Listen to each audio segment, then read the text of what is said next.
Mula pa noong bata pa kami, si Miguel ang aking matalik na kaibigan. Hindi ko na mabilang kung ilang beses kaming naglaro, nag-away, at nagkasundo muli sa loob ng aming mga taon ng pagkakaibigan. Sa isang mapaglarong araw ng tag-init, nagpasya kaming pumunta sa tabing ilog na madalas naming tambayan. Ang hangin ay mainit, ang araw ay tila naglalambing sa aming mga balat.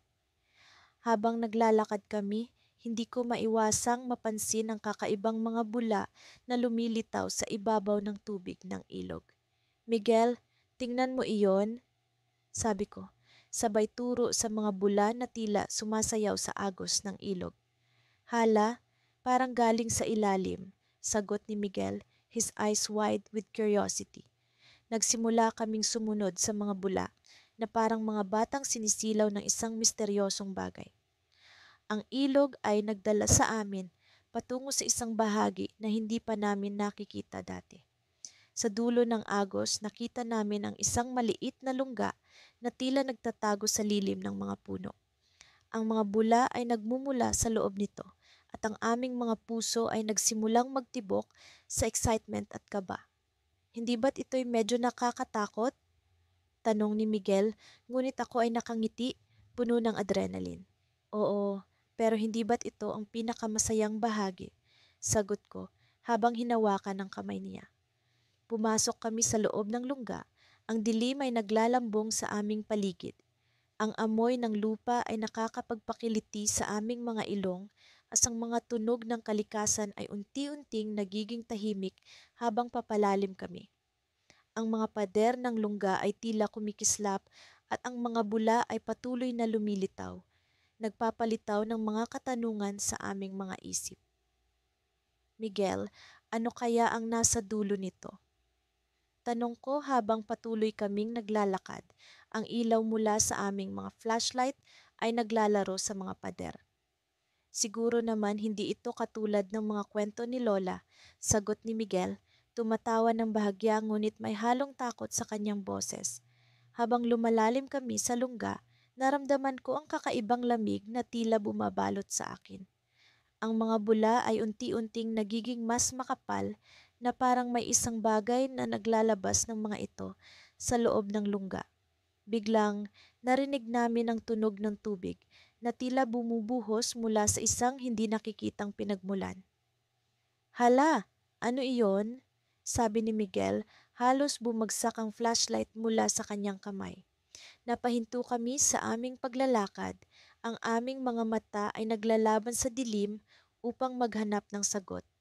Sa aming harapan, nakita namin ang isang maliit na pool ng tubig na tila nagmumula sa ilalim ng lupa. At sa ibabaw nito, ang mga bula ay tila nagiging mas buhay, mas maliwanag, na parang mayroong isang lihim na nakatago sa ilalim ng tubig. May dapat ba tayong ikabahala? Tanong ko habang ang kaba ay nagsisimulang umakyat sa aking dibdib. Siguro dapat na tayong lumabas, sagot ni Miguel, ngunit may kakaibang ingay na pumigil sa amin. Isang malakas na tunog, halos parang isang ungol, ang umalingaw-ngaw mula sa kaloob-looban ng lungga. Ang tunog ay nagbigay sa amin ng kilabot at ang aming mga mata ay nagkatinginan, puno ng takot at pagkalito. Sa likod ng tunog, tila may mga aninong naglalaro sa pader at ang mga bula ay nagiging mas madami, mas nakakasilaw. Sa sandaling iyon, alam namin na hindi kami nag-iisa sa loob ng lungga. Sa kabila ng takot at kaba, patuloy naming sinundan ni Lila ang mga bula na tila naglalakbay sa hangin, sumasayaw sa bawat pag-ihip ng hangin at nagkukunwang nagmamadali patungo sa isang destinasyong kami lamang ang nakakaalam. Nagtatalo man ang aming isipan kung ito ba'y isang laro ng imahinasyon o isang tunay na misteryo. Hindi namin maiwasang mahiwagaan sa bawat hakbang na aming tinatahak. Ren, sigurado ka bang tama ang ginagawa natin? Tanong ni Lila habang pinapahid ang pawis sa kanyang noo. Kahit pa ang mga mata niya ay puno ng pag-aalala, naroon din ang sinag ng determinasyon na siyang naging dahilan kung bakit hindi kami tumigil sa pagsunod sa mga bula. Oo, Lila, iba ang pakiramdam ko tungkol dito. Parang, parang may naghihintay sa atin sa dulo. Sagot ko, pilit na pinapakalma ang sarili sa kabila ng bumibilis na tibok ng aking puso. Sa bawat hakbang, naririnig namin ang ingay ng aming mga paa sa makalumang kahoy na sahig ng lumang bahay na aming pinasok. Matagal na itong pinabayaan, nilulumot na ang mga pader, at ang hangin ay punong-puno ng amoy ng alikabok at lumang papel. Ngunit sa kabila ng kalumaan, ang lugar ay tila buhay na buhay, sa bawat bulang nagliliwanag sa dilim. Sa pag-abot namin sa dulo ng koridor, naroon ang isang lumang pinto na bahagyang nakabukas. Mula rito, ang mga bula ay patuloy na lumilipad papasok, tila inaanyayahan kami sa loob. Nagkatinginan kami ni Lila, parehong nagtataka at nag-aalala. Ngunit alam namin sa puso namin na kailangan itong buksan. Sa pagpasok, tumambad sa amin ang isang maliit na silid na puno ng lumang libro, mga mapa at iba pang bagay na hindi namin inaasahan. Subalit, ang pinakakapansin-pansin ay ang isang lumang lamesa sa gitna, kung saan nakapatong ang isang malaking garapon na puno ng mga bula, kumikinang at naglalabas ng mahina ngunit nakakaakit na tunog. Parang may magnetong humihila sa amin papalapit sa garapon. Ano to, Ren? Tanong ni Lila na halos hindi makapaniwala sa nakikita. Sa tingin ko, ito ang pinagmumula ng mga bula, sagot ko, habang unti-unting inaabot ang garapon. Ngunit bago ko pa man ito mahawakan, isang malakas na hangin ang dumaan sa buong silid. Ang mga bula ay nagsimulang umikot at lumipad sa paligid namin, na parang nagagalit o nagpoprotesta sa aming presensya. Ren! Ano tong nangyayari? Sigaw ni Lila habang kaming napilitang umatras. Sa gitna ng kaguluhan, isang lumang libro ang nahulog mula sa estante. Sa pagbukas nito, isang lumang liham ang lumitaw na tila matagal nang nakabaon sa ilalim ng mga pahina. Ang sulat ay may mga salitang nakasulat sa wikang hindi namin lubos na maunawaan. Ngunit ang ilang bahagi ay malinaw. Ang lihim ay nasa ilalim. Hanapin ang daan.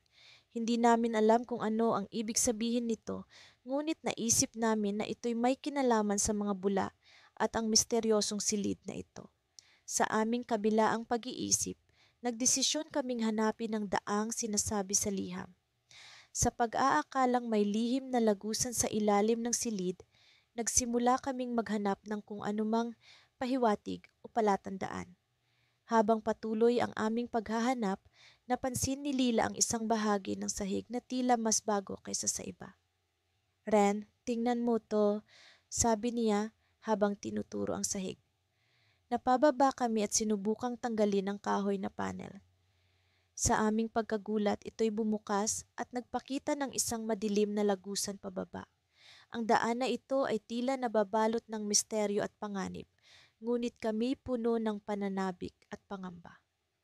Alam namin na ang daang ito ang susi sa lahat ng aming hinahanap, ngunit kasabay nito ang takot sa kung ano ang maaaring nakatago sa ilalim. Handa ka na ba, Lila? Tanong ko habang kami parehong nakatitig sa madilim na lagusan. Hindi ko alam, Ren, pero kailangan nating malaman ang katotohanan. Sagot ni Lila at sabay kaming nagpasya na bumaba. Sa pagpasok namin sa lagusan, naramdaman namin ang malamig na hangin na tila bumabalot sa aming katawan. Ang dilim ay naging mas makapal at ang mga bula ay patuloy na naglalaro sa paligid namin. Ang kanilang liwanag ay nagsisilbing gabay sa unti-unting paglalakbay. Ngunit sa mismong sandaling akala namin ay malapit na kaming makarating sa dulo, narinig namin ang isang kakaibang tunog mula sa ilalim, isang tunog ng yabag papalapit sa amin. Kami napatingin sa isa't isa at sa isang iglap naisip namin ang parehong bagay. Hindi kami nag-iisa. Sa gitna ng lagusan, isang anino ang biglang lumitaw at kami napatigil. Sino o ano ang naghihintay sa amin sa ilalim? Ang aming paglalakbay ay tila patungo sa isang lugar na mas nakakatakot kaysa sa aming inaasahan. Ngunit wala na kaming panahon para umatras. Ang tanging daan ay pasulong at ang katotohanan ay nag-aabang sa dulo ng madilim na lagusan. Ang araw ay tila nag-aagaw na ng dilim at liwanag ng kami ni Marco ay patuloy na sinundan ang mga bula mula sa ilog. Sa simula, ang mga bula ay tila wala lang. Ngunit sa bawat hakbang namin ay nagiging mas kapansin-pansin ang kanilang direksyon. Parang may sariling buhay ang mga ito na animoy nag-uudyok sa amin na tuklasin kung saan sila nagmumula. Nagsimula kaming maglakad sa gilid ng ilog. Ang hangin ay malamig at ang mga puno sa paligid ay tila mga anino sa ilalim ng papalubog na araw. Ang mga kuliglig ay nagsimula ng mag-ingay na para bang nagbibigay ng babala sa amin. Ngunit sa halip na matakot, lalo kaming naengganyo ni Marco na magpatuloy. Sigurado ka bang okay lang ito, Alex? Tanong ni Marco habang kami ay naglalakad. Parang may kakaiba sa lugar na ito. Tumango ako kahit na sa loob ko ay may kapirasong kaba. Oo, Marco, hindi naman tayo aabutin ng gabi. Gusto ko lang talagang malaman kung saan nanggagaling ang mga bulang ito. Habang patuloy ang aming paglalakad, napansin namin na unti-unting nagiging makapal ang mga bula na para bang nagiging ulap ng sabon sa hangin. Minsan ay nag-aalangan kami sa aming mga hakbang dahil ang lupa sa tabi ng ilog ay nagiging maputik at madulas, ngunit hindi kami tumigil. Maya-maya pa, nakarating kami sa isang bahagi ng ilog na hindi namin inaasahan. Sa harap namin, may nakatago palang pasukan ng isang lungga na tila ba sinadyang itago ng kalikasan. Ang mga bula ay patuloy na umaagos papasok sa lungga na para bang ito ang kanilang tahanan. Nagtama ang aming mga tingin ni Marco. Ang misteryo ng mga bula ay tila nagkaroon ng kasagutan. Ngunit kasabay nito ay isang bagong tanong kung ano ang nasa loob ng lungga. Dapat ba nating pasukin ito? Tanong ni Marco na halatang may halong pag-aalinlangan. Walang masama kung susubukan natin.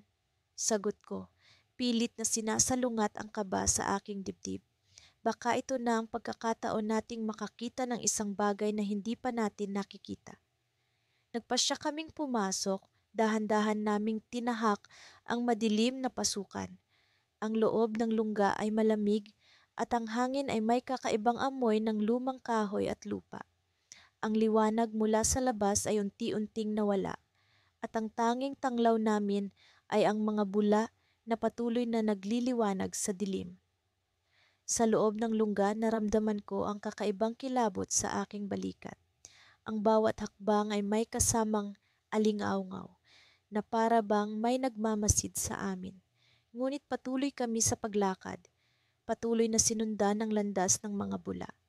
Hanggang sa narating namin ang isang bahagi ng lungga na malawak at tila isang lihim na silid. Sa gitna nito, may isang maliit na lawa na puno ng mga bula at sa ibabaw ng lawa ay nagniningning ang isang bagay. Lumapit kami ni Marco at napansin namin na ang nagniningning ay isang lumang bote na may nakapasok na mensahe sa loob. Marco, tingnan mo ito, sabi ko habang tinuturo ang bote. Agad niyang kinuha ito at maingat na binuksan. Sa loob ng bote ay isang piraso ng papel at habang binabasa namin ito, ang mga salita ay tila may misteryosong kahulugan. Sa bawat bula ay may lihim at sa bawat lihim ay may simula. Hanapin ang susi sa ilalim ng tubig. Napatingin kami sa isa't isa. Ano ang ibig sabihin ng mensahe at bakit may ganoong bagay sa loob ng lunggang ito? Bago pa man kami makapag-isip ng susunod na gagawin, bigla naming narinig ang tunog ng paggalaw mula sa likuran namin. Ang tunog ay parang bulong ng hangin, ngunit kasabay nito ay ang pag-angat ng tubig sa lawa. Ang mga bula ay nagsimulang umikot na para bang may isang puwersa na nag-uudyok sa kanila. Laking gulat namin nang makita ang isang anino na nagmula sa ilalim ng tubig. unti-unting umaangat sa ibabaw. Isa itong figura na hindi namin mawari, ngunit ang presensya nito ay nagdulot ng takot at pagkabigla sa aming dalawa. Alex, ano ito? Tanong ni Marco habang unti-unting umaatras. Hindi ko alam ang isasagot. Ang figura ay tila lumulutang sa hangin at ang mga bula ay patuloy na nagliliwanag sa paligid nito. Sa isang iglap, ang figura ay nagsalita, ngunit ang tinig nito ay parang hangin na naglalakbay sa kawalan. Ang susi ay nasa inyong mga kamay, ngunit ang lihim ay sa akin lamang. Piliin ninyo ang landas na tatahakin, ngunit tandaan, ang bawat hakbang ay may kapalit. Natigilan kami ni Marco, hindi alam kung ano ang gagawin. Ang figura ay tila nagpapakita ng isang lihim, ngunit ang kapalit nito ay hindi namin mawari. Sa bawat bula ay may nakatagong hiwaga, at sa bawat hakbang ay may panganib na hindi namin inaasahan. Sa pag-alis namin sa lungga, alam naming hindi ito ang katapusan. Ang mga bula ay patuloy na nag-iiwan ng bakas at ang lihim na lungga ay nananatiling isang misteryo na handa naming tuklasin. Ngunit ano nga ba ang susi? At sino ang figura sa ilalim ng tubig? Ang mga tanong ay nag-iwan ng takot at pagkamangha sa aming puso. Ngunit sa kabila ng lahat, ang aming pagkakaibigan ay naging mas matibay dahil sa bagong hamon na aming haharapin. Sa bawat hakbang, ang misteryo ay patuloy na lumalalim at ang susunod na kabanata ay inaabangan namin ng may halong pag-aalinlangan at pananabik. Matapos ang hindi kami maawat na pagtatalo kung susundan ba ang mga bula o hindi, napagdesisyonan namin ni Lila na ipagpatuloy ang aming kakaibang paglalakbay. Ang mga bula ay tila may sariling buhay, lumilipad na parang mga alitaptap sa dilim at kahit papaano ay nagbigay liwanag sa aming daraanan. Sa kabila ng aming takot, ang kuryosidad ang siyang nagtutulak sa amin na sumulong pa. Naglalakbay kami sa gitna ng kagubatan. Ang mga sanga ng puno ay parang mga bisig na nag-aanyaya sa amin sa mas malalim na misteryo. Habang patuloy na lumalakad, nararamdaman ko ang unti-unting paglamig ng hangin. Ang mga bulaklak na dati ay makulay, ngayoy tila nawawalan ng buhay. Ang mga bula ay nagsimulang umanod pababa na para bang may hinihintay na hudyat sa kanilang pag-usad. Hindi ko maialis ang pakiramdam na para bang may mga matang nakamasid sa amin. Ngunit sa tuwing titingin ako sa paligid, wala namang ibang tao. Lila, sa kabilang banda, ay tila mas kampante. Para bang may lihim siyang alam na hindi ko mawari. Bigla ay narinig ko ang tunog ng tubig na tila dumadaloy. Nagkatinginan kami ni Lila, kapwa nagtatanong ang aming mga mata. Sa gitna ng katahimikan ng gabi, sinundan namin ang tunog at hindi nagtagal ay narating namin ang isang maliit na sapa. Dito, ang mga bulay tila nagtatampisaw sa ibabaw ng tubig, sumasalamin sa liwanag ng buwan. Tila may lumang daang bakal na nakatago sa ilalim ng tubig, patungo sa isang hindi pangkaraniwang direksyon. May kailangan tayong makita, Leo, bulong ni Lila, ang kanyang mga matay kumikislap sa excitement. Kapag may ganitong pagkakataon, hindi natin dapat palampasin. Bahagyang nag-alinlangan ako, ngunit napagtanto kong hindi ko siya mapipigilan. At sa totoo lang, may bahagi ng sarili ko na gusto ring makita kung ano ang nasa dulo ng aming paglalakbay. Muli kaming sumunod sa mga bula patungo sa kung saan man sila nagtutungo. Ang daang bakal ay parang lumang landas na may mga lihim na kwento, puno ng lumot at mga madilim na alaala. Habang kami naglalakad, nararamdaman ko ang pagtibok ng aking puso sa kaba. Ang bawat hakbang ay parang palapit na kami sa isang bagay na hindi namin lubos na naiintindihan. Hanggang sa narating namin ang isang malaking bato na tila bumubuka at nagbubunyag ng isang lungga. Sa likod ng bato ay may isang madilim na pasukan. Ang mga bula ay pumasok doon, naglaho ang kanilang liwanag sa loob. Walang pag-aalinlangan si Lila Siya'y agad na pumasok. Sumunod ako, ngunit hindi ko mapigilan ang panginginig ng aking mga tuhod. Ang lungga ay malamig, ang amoy ay parang luma na at may halong kahalumigmigan ng lupa. Sa loob ay may mga lumang gamit na tila iniwan ng kung sino mang nanirahan dito. Mga lumang banga, kagamitan sa panghuhuli ng isda at isang lumang lampara na tila naglalaman ng mga kwento ng nakaraan. Nakita ko si Lila na nakatingin sa isang sulok, tila may nakitang kakaiba. Lumapit ako at nakita ko ang isang lumang piraso ng papel na may nakakabighaning mga guhit ng mga bula at mga simbolo na hindi ko maintindihan. Baka ito ang dahilan kung bakit tayo dinala ng mga bula dito, sabi ni Lila. Ang tinig niya ay puno ng pagtataka. Para ipakita sa atin ito. Ngunit bago pa man namin lubos na maunawaan ang kahulugan ng papel, narinig namin ang isang tunog ng pagkaluskos mula sa likod. Napalingon kami at nakita ang isang anino sa dingding ng lungga. Hindi ko alam kung ito'y isa lang guni-guni, ngunit ang anino ay parang may hugis ng isang tao, na tila may hawak na patalim. Nagsimulang bumilis ang tibok ng aking puso, at sa isang iglap, nagdilim ang paligid. Ang lampara na aming hawak ay biglang namatay at binalot kami ng kadiliman. Hindi ko maialis ang takot sa aking dibdib, ngunit naramdaman ko ang mahigpit na pagkakahawak ni Lila sa aking braso. Ang kanyang presensya ang naging gabay ko sa gitna ng dilim.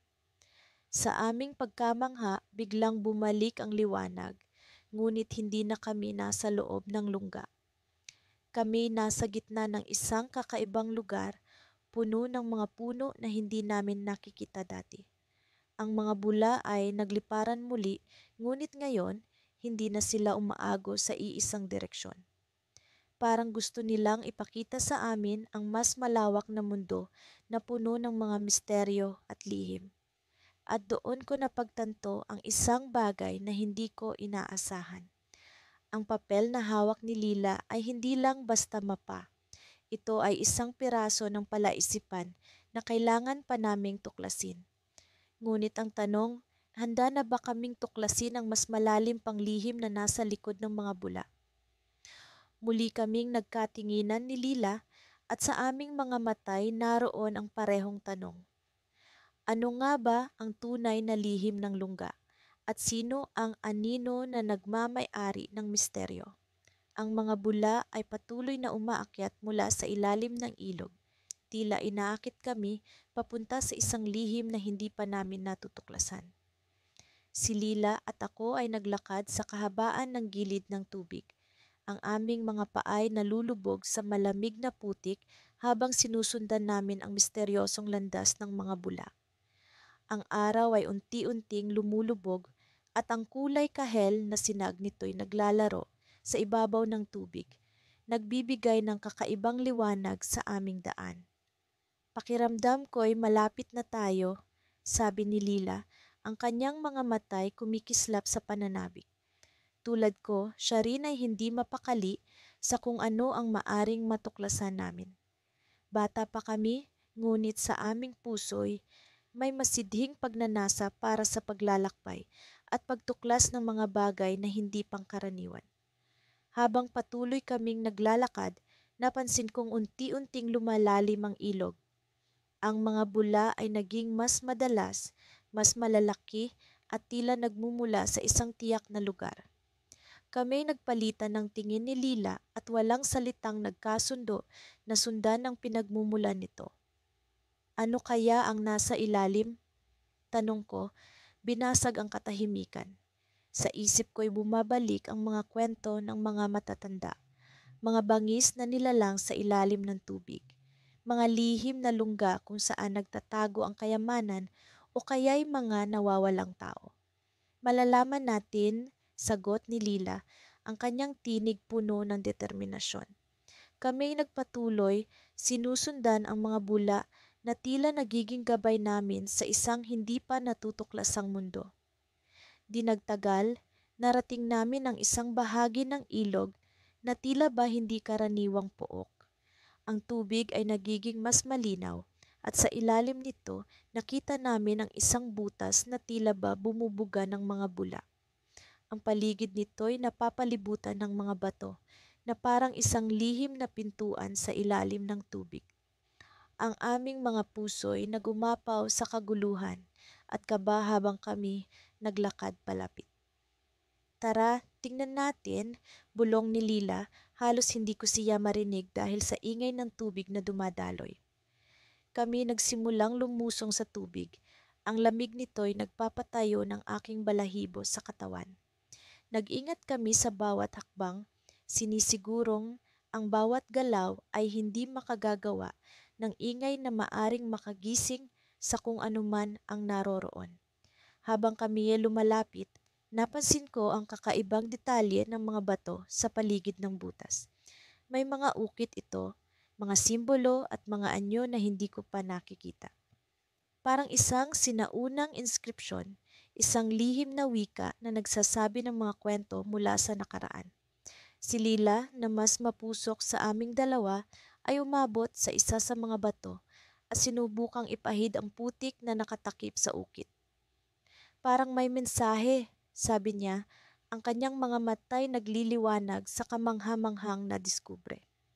Habang kami nag-aaral sa mga ukit, isang malakas na tunog ang pumukaw sa amin. Parang may nagbukas ng pinto sa ilalim ng tubig. Kami ay nagulat at kumapit sa isa't isa. Hindi alam kung ano ang susunod na mangyayari. Ang tunog ay nagpatuloy, bumubuo ng tila balumang musika na nagmumula sa kaibuturan ng ilog. Tingnan mo, sigaw ni Lila, itinuturo ang ilalim ng butas. Sa ilalim nito, may liwanag na unti-unting lumalakas. Sinasaklaw ang paligid ng isang mahiwagang glow. Ang mga bula ay tila nagsasayaw sa liwanag, na parang isang engranding palabas na kami lang ang makakakita. Kami nag-atubili, nag-aalinlangan kung dapat ba naming ipagpatuloy ang pag-usisa.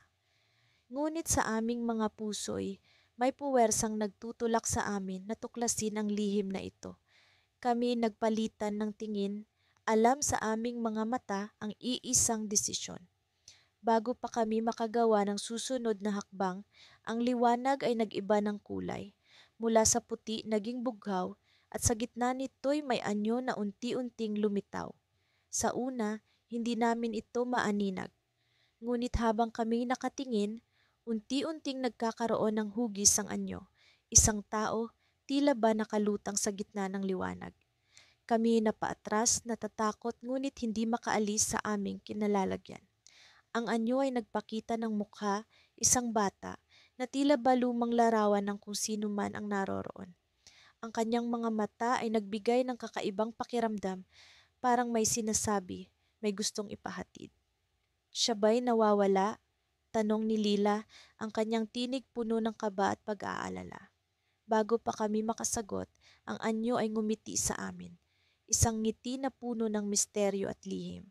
At sa isang iglap, ang liwanag ay naglaho. Iniwan kami sa dilim ng ilog. Kami nakatayo roon, hindi alam kung ano ang ibig sabihin ng lahat ng ito. Sa likod ng aming isipan, alam namin na ang aming natuklasan ay simula lamang ng mas malaking kwento. Ngunit sa ngayon, kami bumalik sa aming daan pauwi. Dala-dala ang kaba at pananabik sa pagbabalik sa lungga na iyon. Ano ba ang hinahanap ng anyo? At bakit kami ang kanyang pinili? Ang mga tanong na ito'y naglalaro sa aming isipan. Hinahamon kami na bumalik at tuklasin ang kasagutan. Nang makita namin ni Lila ang mga bula na tila ba naglalakbay sa hangin, agad naming sinundan ang mga ito. Ang bawat hakbang ay puno ng pananabik, ngunit may halong kaba. Nakarating kami sa isang masukal na bahagi ng kagubatan na di pa naming napupuntahan noon. Ang mga puno ay mas matanda at mas makapal at tila nagmumula sa ilalim ng lupa ang mga bula. Lila, sa palagay mo ba ay tama ang ginagawa natin? Tanong ko habang pinapahid ang pawis sa aking noo. Siyempre, Mateo, hindi ba't ito ang pinapangarap nating adventure? Sagot niya na may kislap ng kasiyahan sa kanyang mga mata.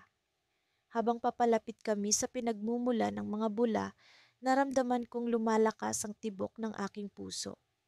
Isang kakaibang pakiramdam ang bumalot sa akin, para bang may tinatawag sa akin mula sa kailaliman. Hindi nagtagal, natagpuan namin ang isang maliit na butas sa lupa na papalibutan ng mga ugat ng mga puno at kulay berdeng lumot. Mateo, tingnan mo ito, sabi ni Lila habang nakaturo sa butas. Dito yata nagmumula ang mga bula. Lumuhod ako at sinilip ang butas. Sa kabila ng dilim, may naaaninag akong kakaibang liwanag, tila ba may mundo sa kabila ng lupa. Nagkatinginan kami ni Lila, parehong nagtataka at nag-aalangan. Ngunit bago pa man namin mapag-isipan ng husto, biglang humigop ang hangin at para kaming hinihila papasok sa butas. Napapitlag kami at nahulog sa isang madilim na lagusan. Ang pakiramdam ko'y para kaming nahuhulog sa walang katapusang balon, ngunit sa halip na takot ay napalitan ito ng kakaibang pananabik. Nang bumagsak kami sa lupa, nadama kong parang may malamig na hangin na dumampi sa aking balat. Mateo, nasaan tayo? Tanong ni Lila nang makabangon siya mula sa pagkakahiga. Hindi ko agad nasagot ang tanong niya dahil sa harap namin ay ang pinakamagandang tanawin na aking nakita. Isang lihim na lungga na puno ng mga kumikislap na kristal sa mga dingding. Ang ilaw mula sa mga ito ay sumasalamin sa tubig na dumadaloy sa gitna ng kuweba. Sa paligid ay mga puno na may kumikinang na dahon at ang hangin ay puno ng mga bula na tila ba mula sa isang mahiwagang pinagmulan. Parang nasa ibang mundo tayo, ani Lila, ang kanyang mga mata ay punong-puno ng pagtataka. Habang iniikot namin ang lugar, napansin namin na tila ba may mga anino na gumagalaw sa gilid ng aming paningin. Sa una, inisip ko na baka ito'y dahil lamang sa liwanag mula sa mga kristal.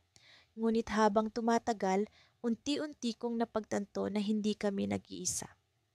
Mateo, nararamdaman mo rin ba iyon? Bulong ni Lila na halos hindi na maikubli ang takot sa kanyang boses. Tumango ako at nagpasya kaming lumapit sa tubig. Sa paglapit namin, nakita namin ang isang lumang journal na nakalutang sa ibabaw nito. Kinapa ko ito at kinuha mula sa tubig. Binuklat ko ang mga pahina at doon ko nakita ang mga nakasulat na tala ng isang taong tila ba tumuklas na ng lunggang ito noon pa man. May ibang nakarating na dito, sabi ko habang pinapakita kay Lila ang journal. Ngunit bago pa man namin lubusang mabasa ang mga nakasulat, biglang lumindol at ang mga anino ay nagsimulang maglakad palapit sa amin. Hindi ko malaman kung nilalang o tao ang mga ito, ngunit ang kanilang presensya ay nagdudulot ng pangingilabot. Lila, tumakbo tayo. Sigaw ko sabay hila sa kanyang kamay. Ngunit sa aming pagtakbo, narinig namin ang isang tinig, malambing at puno ng pakiusap. Huwag kayong matakot, kayo ang mga pinili. Napahinto kami at nagkatinginan muli, hindi alam kung ano ang susunod na gagawin. Ang mga anino ay hindi na nagpatuloy sa paglapit at sa halip ay nanatiling nakatayo na parang naghihintay. Mateo, ano ang ibig sabihin nito? Bulong ni Lila, ang kanyang mga mata ay puno ng pag-aalala. Bago ko pa man masagot ang kanyang tanong, isang liwanag ang bumalot sa buong lungga. Sa gitna ng liwanag na iyon, isang figura ang lumitaw. Isang tao o marahil isang nilalang na may anyong hindi ko maipaliwanag. Ang kanyang presensya ay parang nagbibigay ng kapayapaan, ngunit may halong misteryo. Ang inyong pagdating ay hindi aksidente, sabi ng figura. Ang kanyang tinig ay musika sa aming pandinig. At doon ko naisip na marahil ang lihim na lungga at ang mga bula ay hindi lamang tungkol sa misteryo. May mas malalim na dahilan kung bakit kami narito. Ngunit bago pa man namin makuha ang sagot, biglang nawala ang liwanag at bumalik ang lahat sa dati. Naiwan kami ni Lila na naguguluhan, ngunit sa parehong oras puno ng pag-asa. Ano nga ba ang ibig sabihin ng lahat ng ito? At ano ang susunod naming hakbang? Ang mga tanong na ito ay patuloy na bumabagabag sa amin habang unti-unti naming nauunawaan na ang aming pagkakaibigan at ang lihim na lungga ay bahagi ng mas malaking kwento na kailangan pa naming tuklasin. Hindi ko maipaliwanag ang kabang nararamdaman ko habang patuloy kaming sumusunod sa mga bula. Para silang nag-aanyaya sa amin, lumulutang sa hangin na parang may buhay. Ang mga bula ay tila mga ilaw sa madilim na gabi, nagsisilbing gabay sa aming paglalakbay patungo sa hindi namin alam na destinasyon.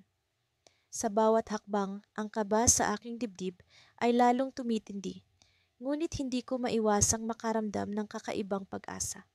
Ngayon, kasama ko si Lila, ang aking matalik na kaibigan, na palaging may ngiti sa kanyang mukha kahit sa mga sandali ng pag-aalinlangan. Lia, tingnan mo! Sigaw ni Lila habang tinuturo ang isang bula na tila mas maliwanag kaysa sa iba. Parang mas malapit na tayo. Tumango ako, pilit na pinapakalma ang sarili. Nasa gitna na kami ng kakahuyan, ang mga puno ay tila nagsisiksikan sa aming paligid. Ngunit ang mga bula ay patuloy na naglalakbay sa iisang direksyon papunta sa kung saan. Sinundan namin ang mga ito at ang bawat hakbang ay parang isang hakbang din patungo sa isang bagong misteryo. Sa wakas, narating namin ang dulo ng kakahuyan. Dito, sa harap namin, ay isang maliit na lungga na tila nakatago sa likod ng mga siksik na palumpong. Ang mga bula ay naglaho sa loob nito na parang hinihigop ng isang hindi nakikitang puwersa. Tiningnan ko si Lila at kita ko sa kanyang mga mata ang timpla ng takot at pananabik. Sa tingin mo ba ito na iyon? Tanong ko, pilit na pinapakalma ang sarili. Sa tingin ko, dapat nating alamin. Sagot niya, naglalabas ng flashlight mula sa kanyang bulsa. Huminga ako ng malalim bago kami sumulong papasok sa lungga. Ang dilim ay agad na bumalot sa amin, ngunit ang liwanag mula sa flashlight ni Lila ay sapat para makita namin ang makipot na daan. Habang lumalalim kami, ramdam ko ang malamig na hangin na bumabalot sa aking balat at ang tunog ng aming mga yabag ay nag-echo sa loob. Ang lungga ay tila walang katapusan. Ang mga pader nito ay puno ng mga lumang ukit, mga simbolo na hindi ko maintindihan. Napansin kong si Lila ay nakatitig sa mga ito, tila may iniisip. Lia, tingnan mo ito. Bulong niya, tinuturo ang isang ukit na mukhang isang mapa. Lumapit ako upang mas maigi itong masuri. Ang mapa ay tila nagpapakita ng iba't ibang daan, ngunit isa lamang ang may markang pula. Nagpalitan kami ng tingin ni Lila, parehong naguguluhan. Baka ito ang daan na dapat nating sundan. Mungkahi ko, ang boses ko ay puno ng pag-aalinlangan. Nagpatuloy kami sa paglalakad, sinusundan ang pulang marka sa mapa. Ang daan ay naging mas makipot at ang hangin ay tila mas mabigat. Hindi ko maiwasang makaramdam ng paninikip ng dibdib, ngunit hindi ko ito pinansin. Kailangan kong manatiling kalmado. Sa wakas, narating namin ang isang malaki at malawak na silid. Ang silid ay puno ng mga kakaibang gamit at lumang kagamitan. Sa gitna nito, may isang mesa na puno ng mga papel at lumang libro. Lumapit kami at sinimulan naming suriin ang mga ito. Lia, tingnan mo ito, sabi ni Lila, hawak ang isang lumang journal. Binuksan niya ito at agad kaming nabalot ng pagkamangha sa mga nakasulat. Ang mga pahina ay puno ng mga tala tungkol sa mga bula, mga eksperimento, at mga lihim na hindi namin inaasahan. Parang hindi ka panipaniwala, ngunit narito ang mga ebidensya. Habang binabasa namin ang journal, isang tunog ang biglang pumukaw sa aming pansin. Isang kaluskos na parang may gumagalaw sa likod namin. Agad kaming tumingin, ngunit wala kaming nakita. Nagpalitan kami ng tingin ni Lila, parehong nag-aalala. Lia, sa tingin ko, may sumusunod sa atin. Bulong ni Lila, ang boses niya ay puno ng takot. Bago ko pa man siya masagot, isang malamig na hangin ang dumaan at sa isang iglap, ang mga ilaw sa lungga ay nagbago. Ang mga pader ay tila lumiliwanag at ang mga ukit ay nagkaroon ng kakaibang kislap. Ang hangin ay nagdala ng mga bulong, mga tunog na tila nagmumula sa kung saan. "Lia, anong nangyayari?" Tanong ni Lila. Ang boses niya ay nanginginig. Bago ko pa man siya masagot, isang anino ang biglang lumitaw sa likod namin at ang lungga ay biglang nagbago. Ang mga pader ay tila gumalaw at ang daan na aming dinaanan ay naglaho. Hindi na kami makabalik. Ang kaba sa aking dibdib ay lalo pang tumindi. Ang mga bula na aming sinundan ay tila nagdala sa amin sa isang lugar na hindi namin inaasahan. "Lila, kailangan nating makahanap ng paraan palabas," sabi ko, pilit na pinapakalma ang sarili. Ngunit bago pa man kami makagalaw, ang anino ay lumapit sa amin at ang lungga ay biglang nagliwanag. Sa gitna ng silid, isang pintuan ang lumitaw, puno ng liwanag. Ngunit sa likod nito, isang boses ang narinig namin, isang bulong na tila nag-aanyaya. "Huwag kayong matakot, ang lihim ay nasa likod ng pintuan." Nagpalitan kami ng tingin ni Lila, parehong naguguluhan. Sa likod ng pintuan, ano kaya ang naghihintay sa amin? Ang ilaw ng araw ay unti-unting lumulubog habang patuloy kaming naglalakad ni Miguel sa makipot na daan ng kagubatan. Ang hangin ay nagtataglay ng malamig na dampi na tila hinihila kami palapit sa isang bagay na hindi namin maipaliwanag. Ang mga bula ay patuloy na naglalakbay sa hangin, sumasalamin sa bawat sinag ng araw na tila itinuturo ang daan patungo sa kung saan. "Maya, hindi ba't parang masyado na tayong malayo?"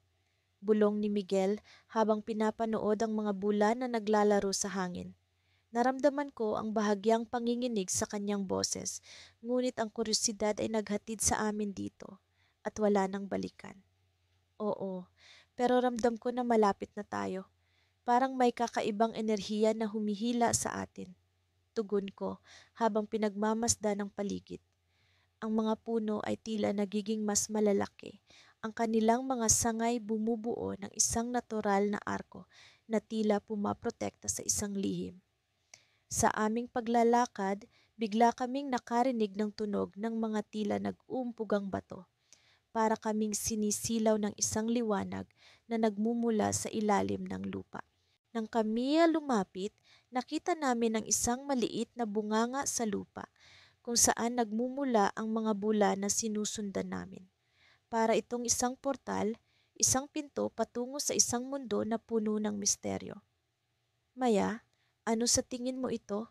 Tanong ni Miguel na ngayon ay mas malapit sa bunganga. Ang kanyang mga mata ay puno ng pagkamangha, ngunit may halong takot.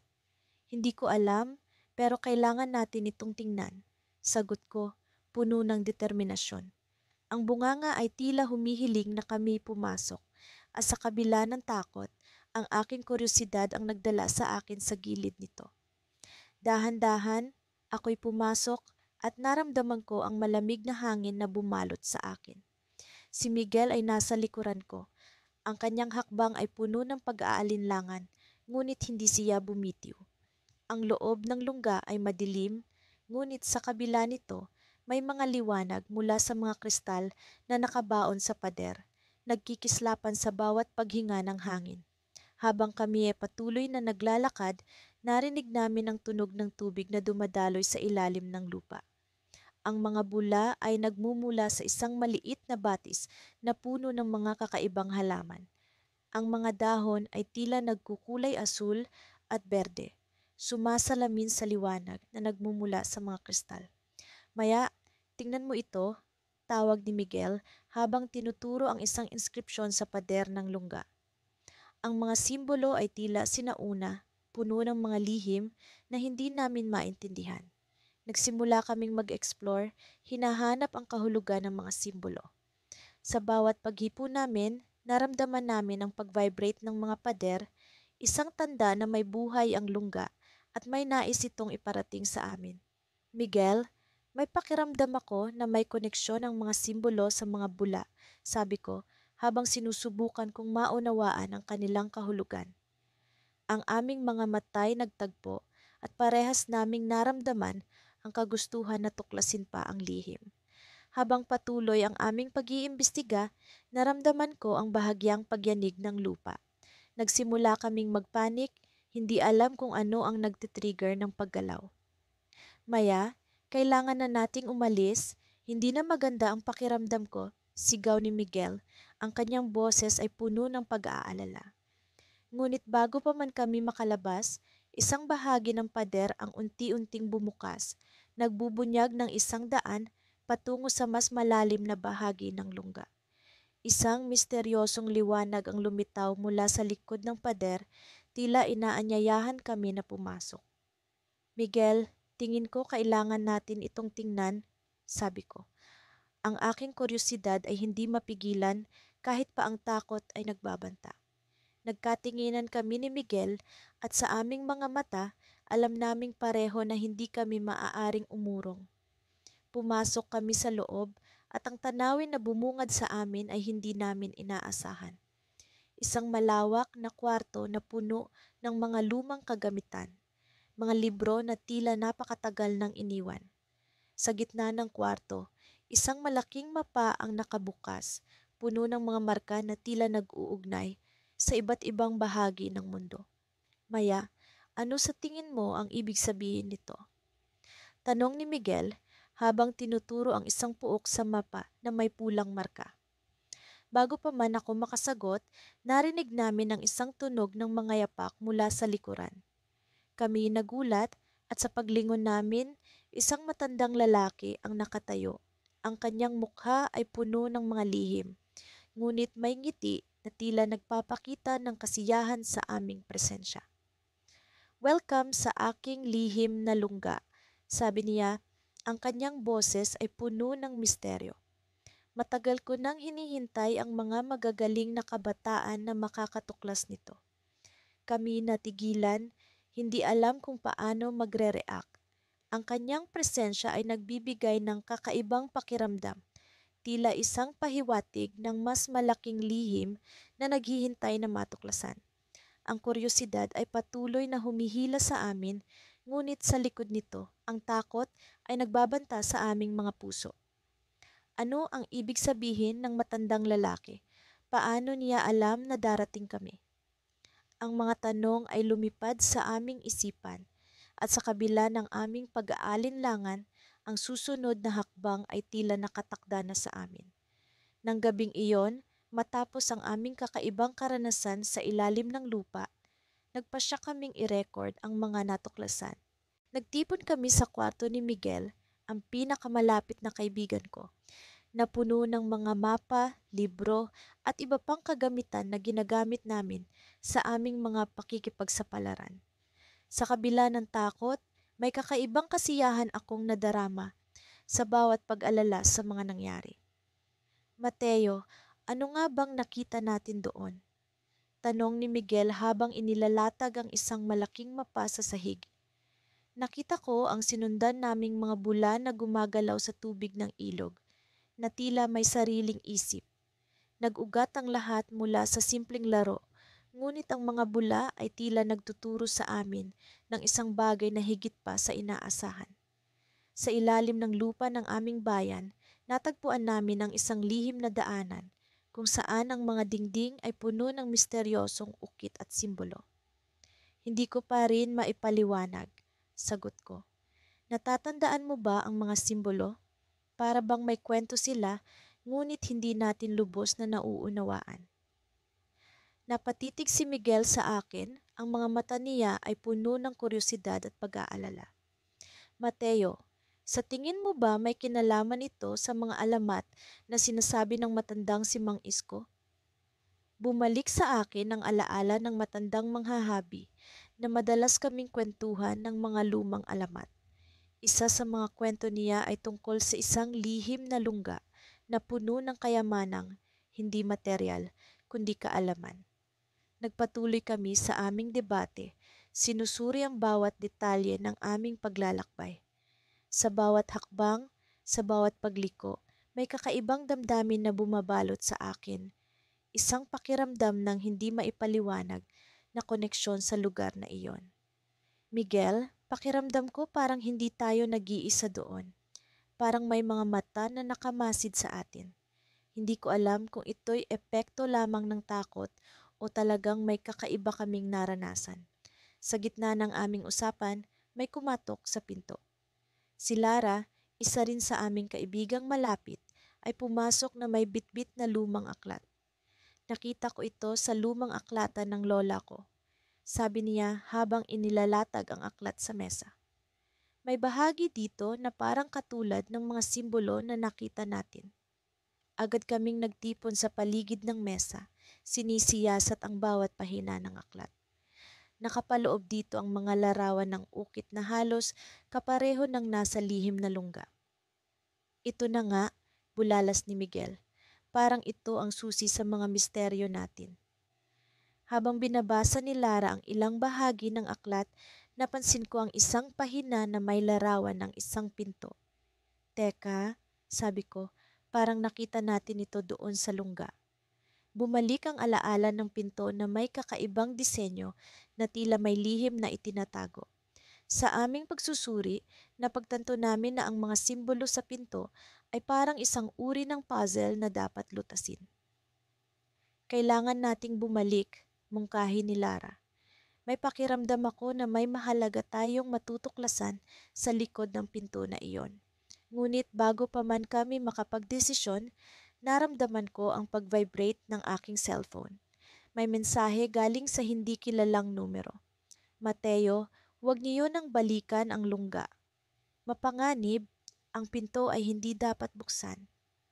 Hindi ko alam kung sino ang nagpadala ng mensahe, ngunit ang babala ay nagdulot ng malamig na kilabot sa aking gulugod. Nagkatinginan kami ni na Miguel at Lara. Ang takot ay bumabalot sa aming mga mukha. Sino ang nagpadala ng mensahe? Bakit nila kami pinipigilan?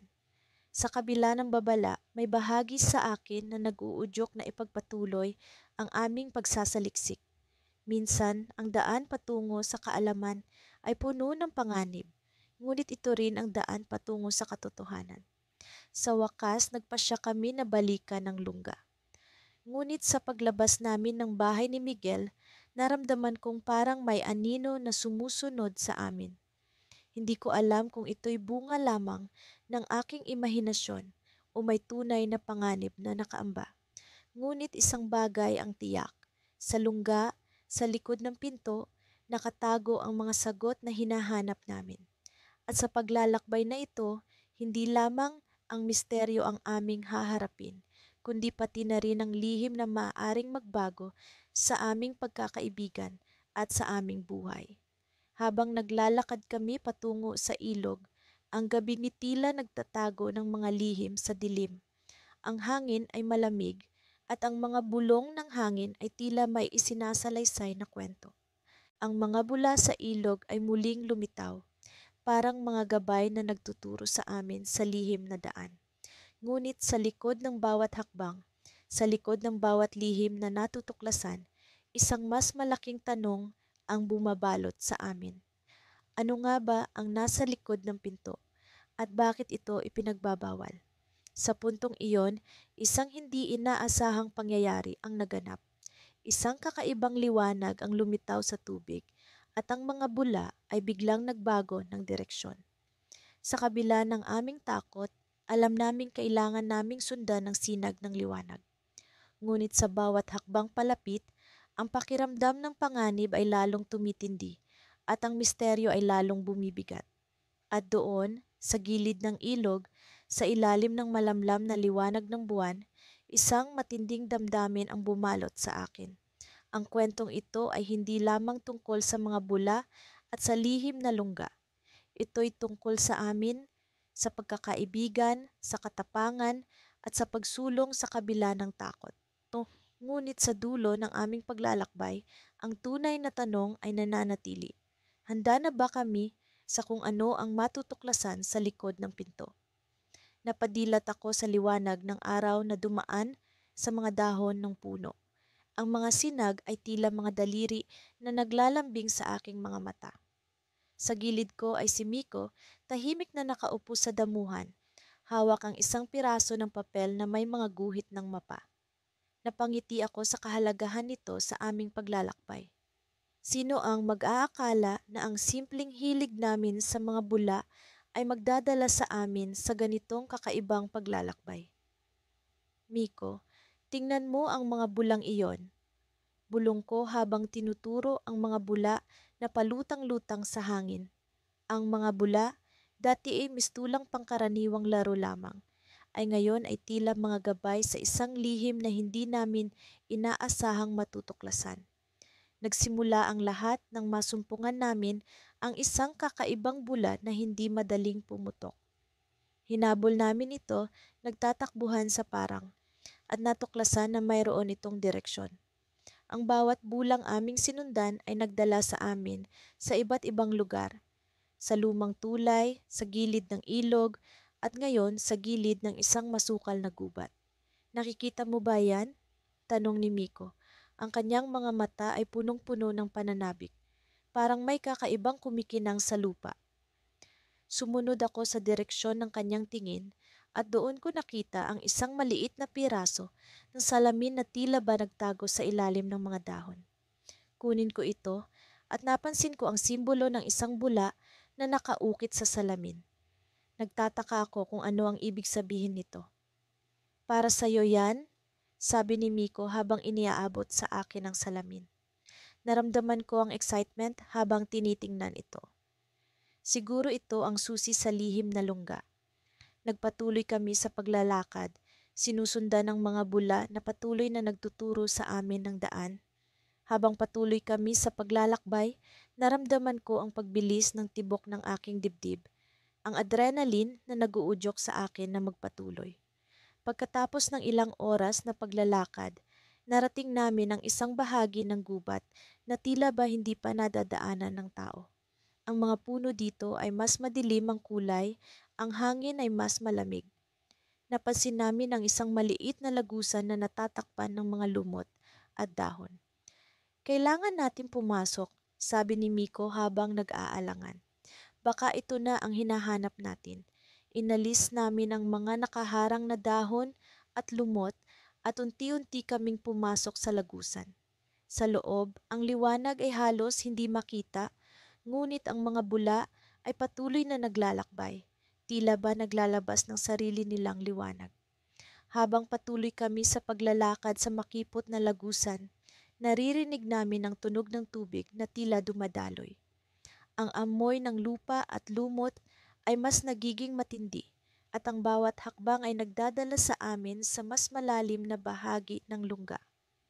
Bigla kaming napahinto nang narinig ang isang tunog na nagmula sa hindi kalayuan. Isang tunog na hindi namin inaasahan, parang isang tawanan.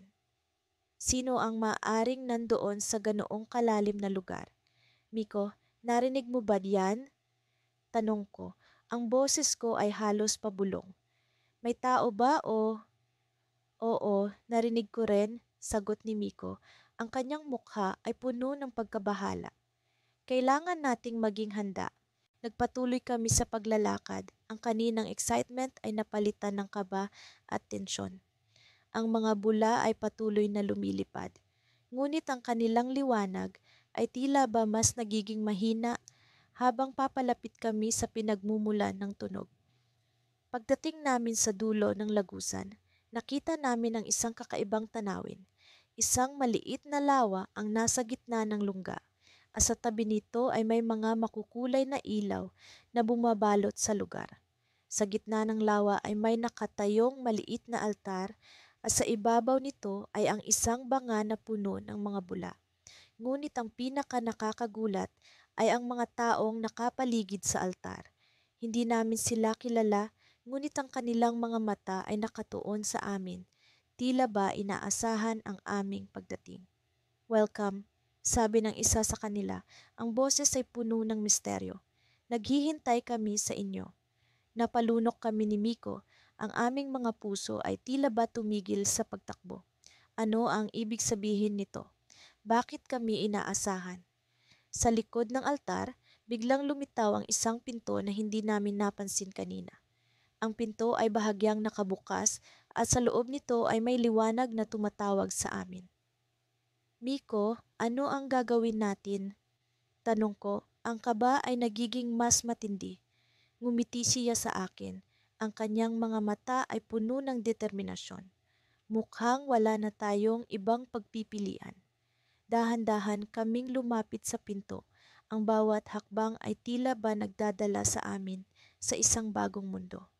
Ngunit bago pa man namin maabot ang pinto, biglang nagsara ito at ang mga ilaw sa paligid ay naglaho. Ang mga bula ay pumutok sa ere at ang lugar ay napuno ng kadiliman. Ang tunog ng tawanan ay muling umaling-awngaw, mas malakas at mas misteryoso. Ano ang nangyari? Ano ang lihim na itinatago sa lunggana ito? Hindi namin alam, ngunit isang bagay ang sigurado. Hindi pa tapos ang aming kwento.